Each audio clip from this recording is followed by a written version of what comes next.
In this video, we're going to do a couple more compound interest examples. And I mentioned this terminology at the end of the last video, but let me remind you again because it's used so often in the homework. Compounding annually, that means one period per year. Semi-annually is 2 periods per year. Quarterly, there are several problems where they say compounded quarterly. That means 4 periods per year, or in other words, once every 3 months. Okay, monthly would be 12 periods per year. Daily is usually 365 periods per year, although it could be slightly different than that. Okay, let's begin with an example, and this is just like one of the problems from my math lab homework. It says a newborn child receives a gift of $7,000 toward a college education from her grandparents. How much will the $7,000 be worth in 18 years if it is invested, it's supposed to be invested, at 8.4% compounded quarterly? Okay, so we're talking about compound interest, and it's not continuously compounded interest, so let's write our formula. A is equal to P times 1 plus I to the N. Okay, now what do we have here? We have that the P, the principal, or the initial amount, is $7,000. The I, the interest rate, now you have to be a little careful. It's 0.084 would be the interest rate, but it's the interest rate per period. Now how many periods do we have? Well, we're compounding quarterly. Okay, so we divide this by 4. Now if you work this out on a calculator, 0.084 divided by 4 is 0.021. Okay, so basically you're getting 2.1% interest per quarter. Okay, and what is the N? Well, remember the N is the number of compound periods. If it's compounding 4 times a year for 18 years, then you would have 18 times 4 compound periods, which is 72. Okay, so let's plug this in here. We have 7,000 times 1 plus 0.021, which we could write as 1.021, raised to the 72nd power. Okay, now let's pull up, let's bring up our calculator. Here we have 7,000, so let's type in 7,000 times, in parentheses, 1.021, okay, raised to the 72nd power, and we end up with $31,257.30. Okay, rounded to the nearest penny. So 31,257. So let's write this down. 31,257.30. Okay, and that actually sounds reasonable, right? The grandparents put $7,000 in some account where they're getting interest, 8.4% interest.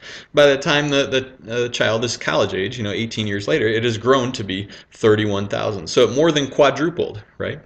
Okay, so yeah, that certainly sounds reasonable, okay, because it's a long period of time. You get a pretty good interest rate. So yeah, it could have quadrupled in that time. Okay, let's do another example. And this is also like, I think, really 2 problems from the homework assignment. It says a gift of $4,000 to a city grew to $5 million in 150 years. Okay, so it's like somebody 150 years ago gave $4,000 just out of the kindness of their heart. They gave $4,000 to some city, and then the city, instead of spending that money, they invested it, and it grew to $5 million in 150 years. And the question is, what was the interest rate that they invested at if it was compounded annually? Okay, at what interest rate compounded annually would this growth occur?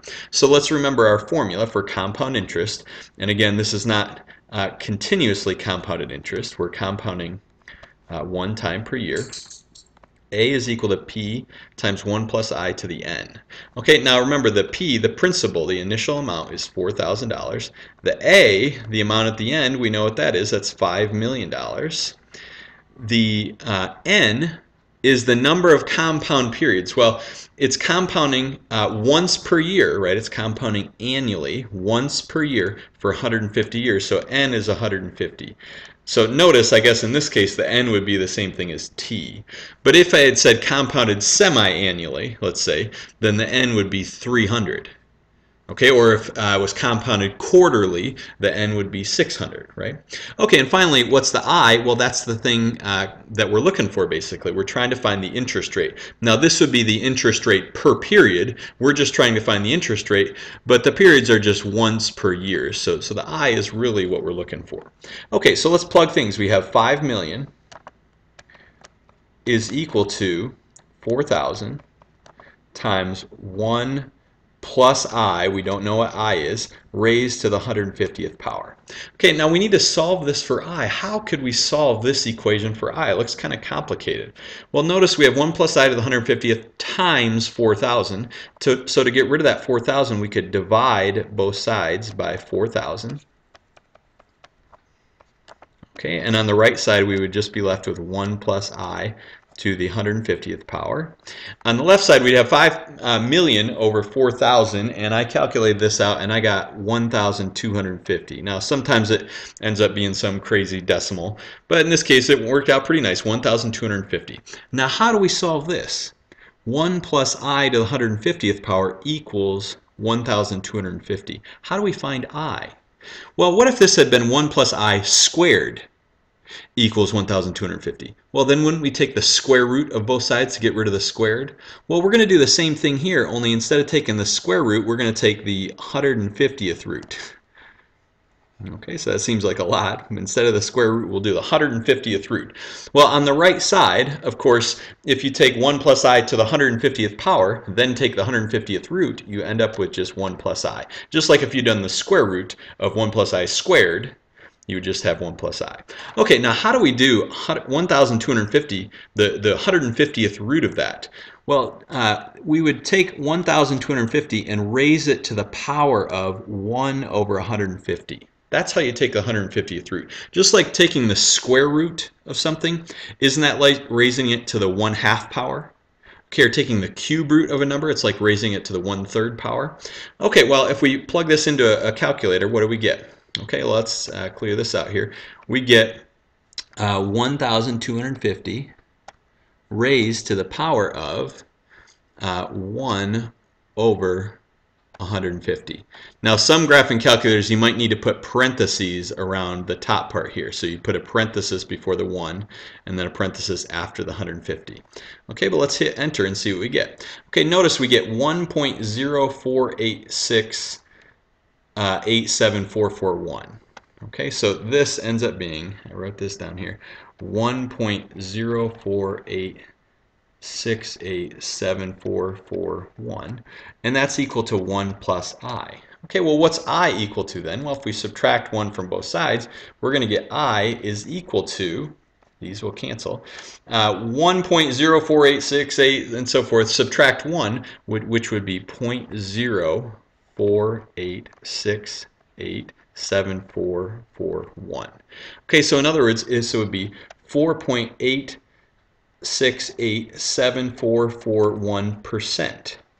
Okay, that would be the interest rate. So remember, I being 0.04868 means we have 4.868% interest. Now, notice it's not, it really is the same thing as R in this case, the interest rate, because we're just compounding once per year. Okay, so we can think of our interest rate as 4.868%. So if you had $4,000 and you could invest it in some account where you get 4.868%, for 150 years it would grow to be $5 million. Now you'd be dead by that point, but you'd be rich but dead. But anyways, so what is your interest rate? So the problem in the My Math Lab says how much would you have? Well, it'd be 4.8687441%, but it says round to the nearest hundredth. So basically that means round to 2 decimal places. So what we'd have is 4.8.